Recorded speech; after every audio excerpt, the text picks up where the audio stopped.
So there are so many ways. 600 points. Hi guys, and welcome to our YouTube channel. Today I'm going to be talking about immigration, how you can immigrate to Canada as a skilled worker.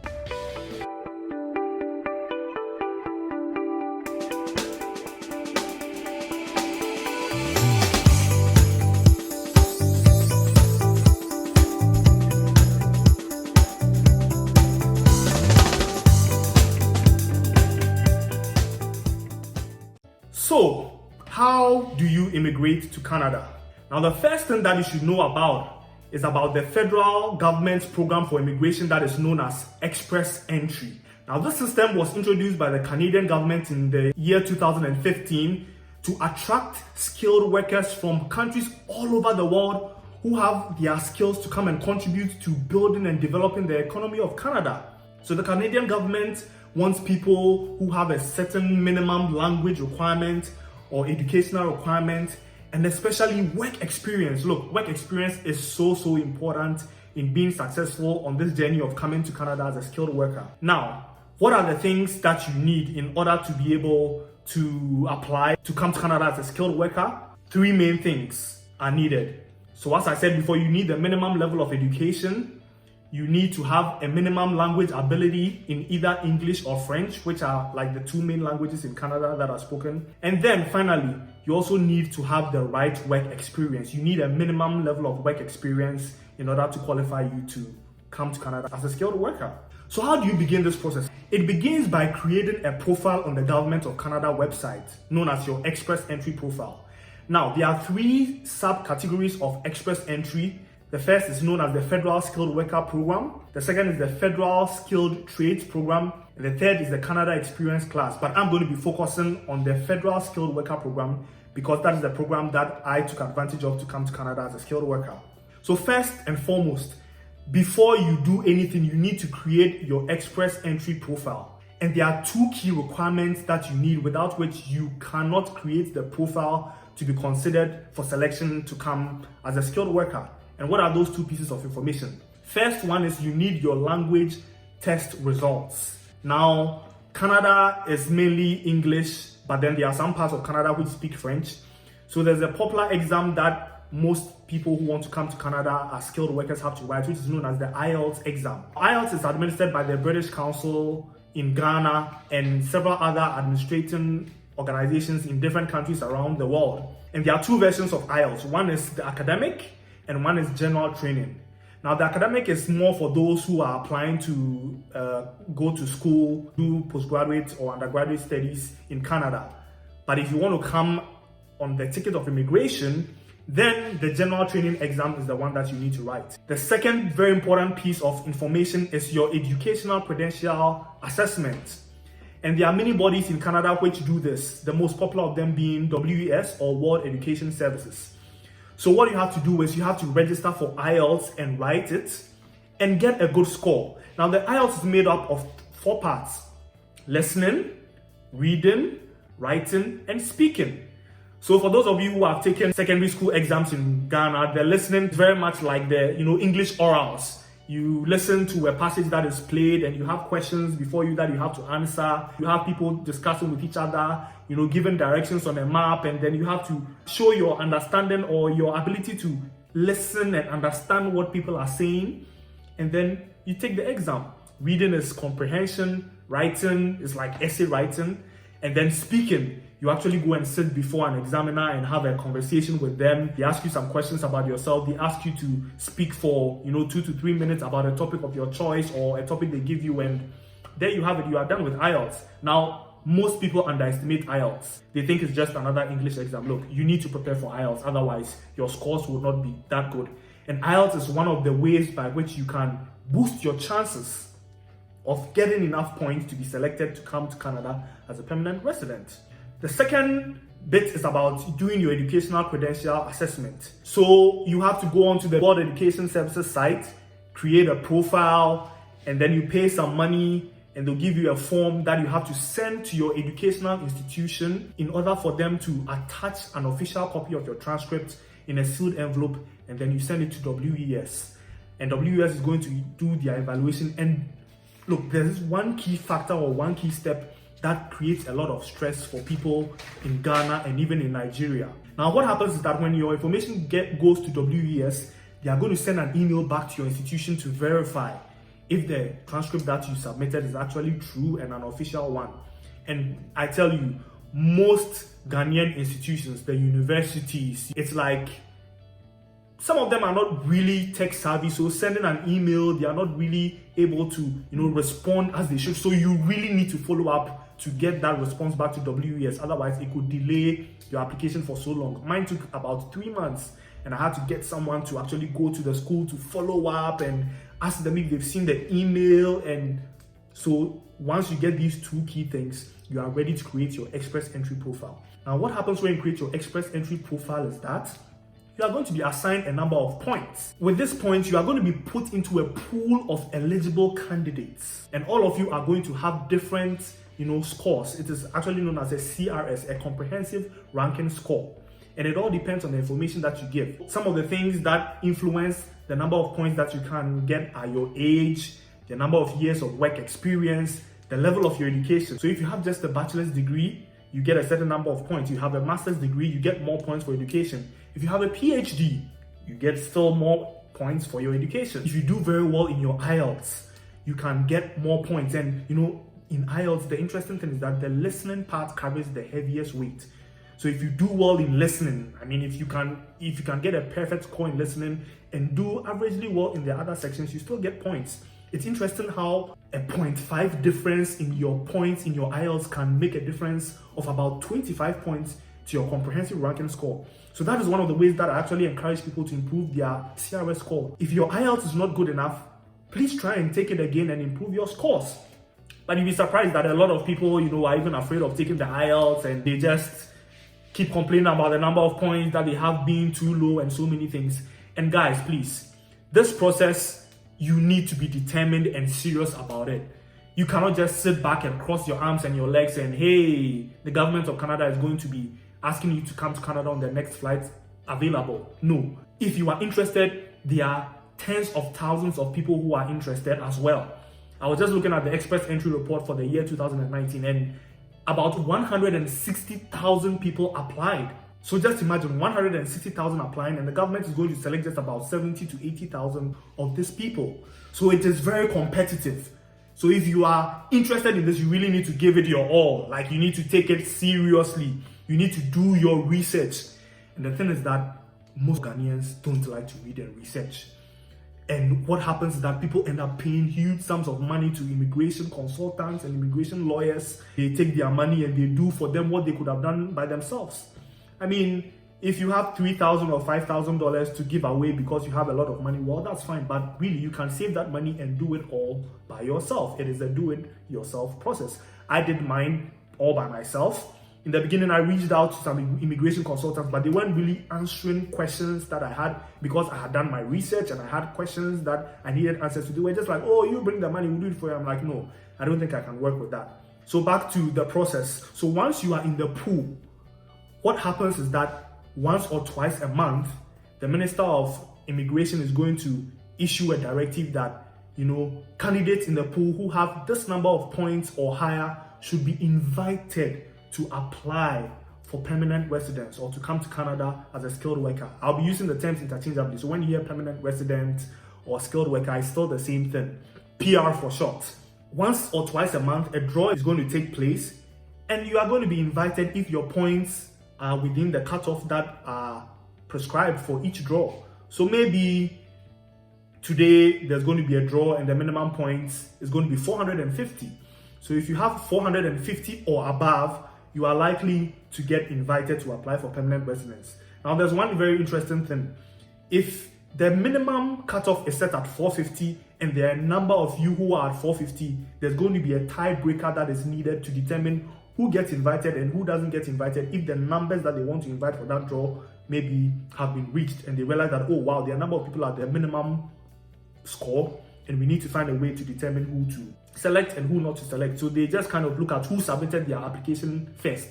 So the earlier you submit your application, the better it is. And one very important thing that I tell people who are interested to do this thing is that, it is time sensitive. Because especially for age, you can't control your age. The older you get, the more points you lose. The distribution of points for the age is like, what they call a standard distribution curve. So from the age of 26, going 27, 28, 29, it's like, okay, your points that you can get are increasing. The moment you pass 29 to 30, your points start decreasing. So 30 years, you lose some points. 31, 32, 33, you keep on losing points. That is why it is important to really be serious about getting as much points as you can get and ensuring that you are submitting your application quickly and gathering all your information as quick as you can so that there are no delays. The government of Canada has committed themselves to processing 80% of applications in 6 months or less. So guys, if you submit your application, there is a guarantee it is very likely that within 6 months, your application will be processed and you'll be invited to come to Canada. My application took 5 months. Some people have theirs taken longer than that, but most of the time, there have even been people whose application has taken 2 to 3 weeks. I tell you, it is unbelievable, but then that is how it is. So after you have been selected, then the government will tell you that, okay, you need to bring documentation to prove that indeed you meet the requirements that we have to actually approve your application. What are some of these documentations? You need police certificates, you need to do medical exams, and then very important, there is something that is known as proof of funds. Depending on your family demographics and characteristics, there's a certain level of or an amount of money that you need to show the Canadian government that you have. And the Canadian government takes it that this money is what you would use to keep yourself when you come to Canada initially and you are looking for a job and you don't have a regular source of income. You should have something that would be able to sustain you for a little bit. So your proof of funds, your bank statements would be required. The government is not going to take that money from you. That money belongs to you, but you just need to show them proof that, oh, I have this money and I can take care of myself and my family maybe for the first few months. Because, some people come and they are not able to get a job quickly. Others are able to get a job within, a week or two of coming. Others take a few months. So, something just for a rainy day is very important that you have put aside. And also one very important thing is that your work experience should fall within a specific category that the Canadian government considers as skilled. And this has to do with managerial level jobs, jobs in the sciences, technical jobs, professional jobs. So the kind of work that you do is also very important. And one thing that most people sometimes they get confused about is, oh, I studied this, but I'm not working with my degree. Maybe I studied chemistry, but I've been working in banking. Do you still qualify? Yes. The government of Canada looks at your work experience. They don't look at your degree that you did. So I actually have a friend who had initially applied for express entry with his undergraduate degree, and he had a master's in theology. He thought that, oh, it's a master's in theology. I've never worked with it. I'm not really doing anything with it. But then he realized that actually he could use that master's in theology to apply and boost his points. And he did that, and he got his permanent residence approved. So one of the things that I even recommend to people is like, hey, do a master's, go to some school, get a 1-year master's and do it. Because you know what? Time goes by very quickly. There's an interesting story about a couple from Nigeria who were in their 40s. The man was 44 years old and his wife was 40 years old. So in terms of points for their age, I can say that it was almost as if there was no hope for them to come via express entry. But you guess what? The man had a master's, his wife also had a master's. Do you know what they did? They went to study French for 1 year and went to take the French exam in addition to their English exam. And they boosted their points and they were able to come. And you know what the advantage is? They came to Canada as bilinguals. And when you are bilingual in Canada, meaning you can speak English and you can speak French, the number of jobs that you are eligible for just opens up to you. So the question I want you to ask yourself is, do you really want this, or is it something that you desire to have? But are you really serious about immigrating to Canada? Do you really want to come? How far are you willing to go? And what kind of sacrifices are you willing to make? Because, as I said, it's a very competitive program. You'll be competing with tens or maybe even hundreds of thousands of other people. And it is your drive and your aggression and your commitments that would make this thing possible for you, or just let it be something that you daydream about without it becoming a reality. One of the things, or one of the useful tools that you can also use to determine the number of points that you can get before you have even written your IELTS exam or you have done your educational credential evaluation is known as the CRS calculator. Now, all these things that I'm talking about, I'm going to put the links down below at the bottom of this video so you can just click on it and go and read for yourself and just assess yourself. So this comprehensive ranking score calculator allows you to put in values. So you can put in your age, you can put in your level of education, you can put in the number of years of work experience that you have. It even allows you to put in IELTS exam scores so that you can predict that, oh, if I get 9 in listening, or I get 8 in writing, or I get 7 in reading and 5 in speaking, how many points will I get? And the good thing about this tool is that it is just the way the government would assess you if you had filled in your completed express entry profile with the exams written and with your WES. So I use this tool with people all the time. I tell them that, hey, look at this, especially when it comes to the IELTS exam. I tell them that, look, if you were to improve your IELTS scores by even just 1 point, look at the difference it makes in adding points to the score that you already have. And people see them, they're like, wow, this thing is really, it really works. If I improve my IELTS, it's likely that I'm going to be able to get more points. So there you have it. Another very important information for you that could influence how many points you get is, for example, for those of you who are married with spouses. Now, there is something that is known as the principal applicant on the express entry application. So the principal applicant is like the person who is, applying, and then if they are married, their spouse is like a dependent in that application. Now, because it is age dependent, it is advisable that the younger person be the principal applicant, and especially if the younger person maybe has a higher educational profile. So between you and your wife, maybe your wife has a master's education and your wife is younger than you, it is advisable to let your wife be the principal applicant. So she's going to do her educational credential assessment. She's going to write IELTS. In fact, both of you can actually write IELTS because that even gives you more points as well. So it's a team effort. It's not just about one person. It should be everybody playing their part and chipping in the bits that they can to ensure that, both of you get the important points that you need so that you can get invited to apply for permanent residence. All right? That's a very important step that I also wanted to mention. One thing that I also want to touch on is that apart from this express entry program, the government of Canada has so many other immigration programs. If you are, an entrepreneur, you are a business person, you have capital, and you want to come to Canada to start a business, there is an option for you. There is also one very interesting pathway to immigration known as the Provincial Nominee Program. Now, this Provincial Nomination Program is organized by the provinces of Canada, or how you would have regions in Ghana. Now, express entry is done by the government of Canada, so they just do it for anyone and everyone. But then the individual provinces also have their programs known as the PNP, Provincial Nomination Program. So what happens is that while you are creating your express entry profile, there's a question where you are asked if you'll be interested to be nominated by any of the provinces. And you can indicate which province you'll be interested in receiving a nomination from. Now, you can select all the provinces so that if any of the provinces is interested in nominating you, you have a wider chance or a better chance of being nominated. Now, what happens is that when you are filling your express entry profile, there's a question which asks if you have a nomination from a province in Canada. Now, if you say yes, that adds 600 points to your score. Now, I can guarantee you that with that 600 points, in addition to what you already have, you will definitely get an invitation to apply for permanent residence.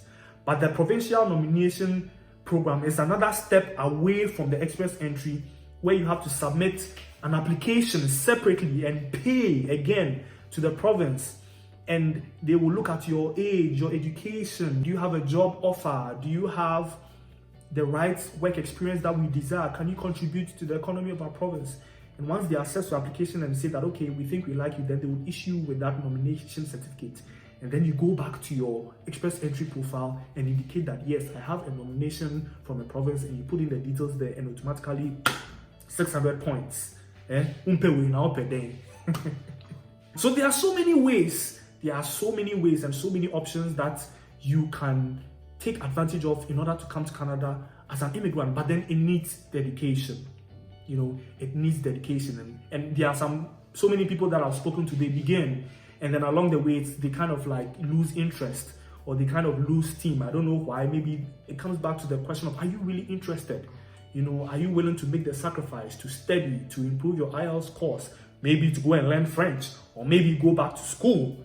These are all options that are open to anyone who wants to consider this path. So basically, I applied for my express entry in the year of 2015, and I didn't get enough points. So I was always wondering, how can I improve my points? Because I had done well in my IELTS, I had wonderful scores, but the cutoff was really high.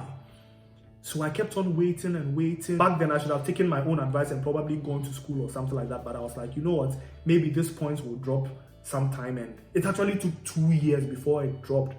And I had almost given up at that point. But then a friend of mine who was in Canada at that time told me that, hey, Kweku, the points have dropped. Is your profile still active? At that time, it had even expired. He said, is your profile still active? I'm like, oh, no, it's not. But I'll do it.